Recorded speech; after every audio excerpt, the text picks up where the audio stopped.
everyone, Jane Mamalmi here, and I'm going to be creating a card following this sketch from the Atlantic Heart Sketch Challenge.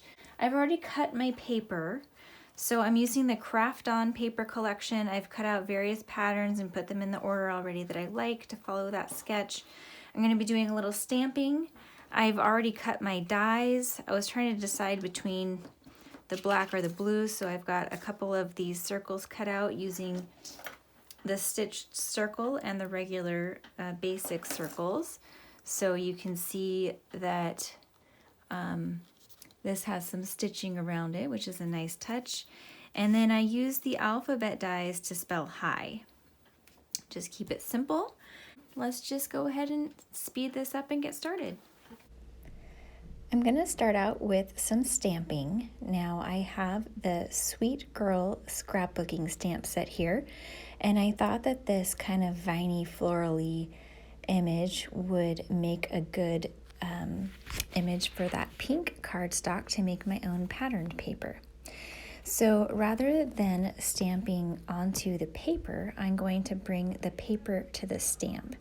And that was just easier since it's such a small strip that I didn't need to get my work surface dirty or bring any scrap paper over or anything like that.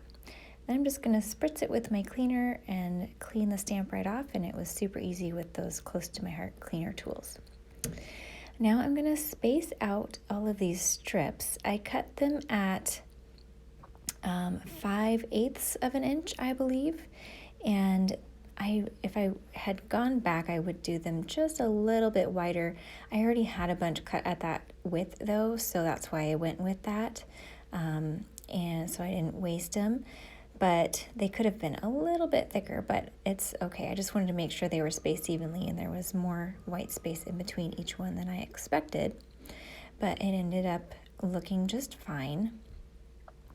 And then I'm gluing them all onto the black base. And then, like I said, I cut out 2 colors of the bigger circle, but I ended up liking the black because it brought in the black border that's around the whole card. And then I used the hot pink, it's raspberry, die cut letters, and glued those right on. Originally I had planned to make them a little bit like kind of wonky, so it was a little playful.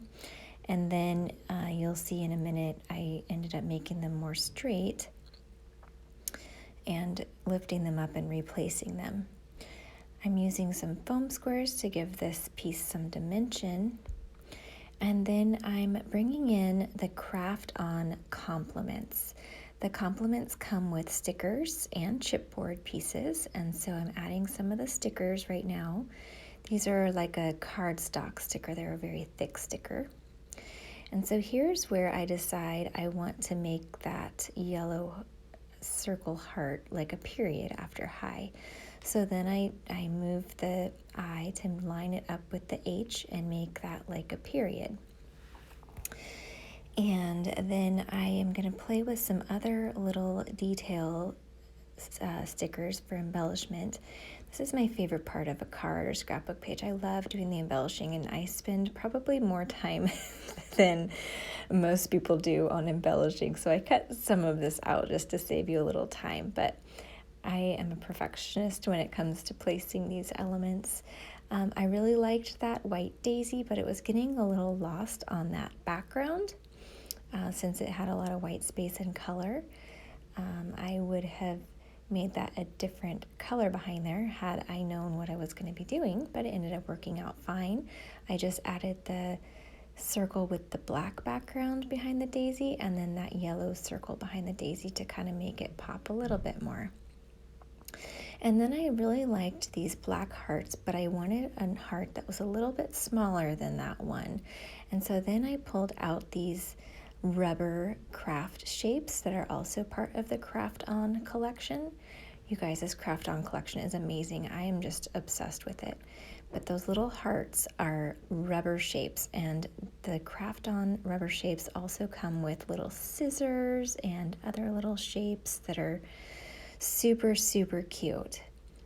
And then I decided to add a little bit more detail. I added some sequins from my silver sequin mix, which you can see there's also some iridescent and clear and white mixed into this mix. It's just beautiful, and you get lots of it. So I'm going to be adhering everything with my liquid glass that has the super fine tip on it, which is now available through Close to My Heart. Sometimes I like to use the micro glue dots, and that would have been another really good option. I switch off between the two of them. Sometimes I use liquid glass. I did in this case because I thought it might stick better to the rubber shapes. I actually hadn't used those rubber shapes yet, so I wasn't sure which glue would work better, but the liquid glass seems to be working fine. I think the glue dots would have worked well too. But what I love about the micro glue dots is that they're tiny, tiny, tiny, so that they can even fit behind the tiny sequins. Of course, no card of mine is complete without extra sparkle, so I used the clear shimmer brush to add some shimmer on top of the letters. And that is going to wrap up the card. It came together quite quickly. You can see some of that shimmer catching the light there, and you can see it here in this close-up photo as well. I hope that you enjoyed, and if you did, please subscribe to my channel and give this video a thumbs up. I would really appreciate it. Thanks so much and have a wonderful day.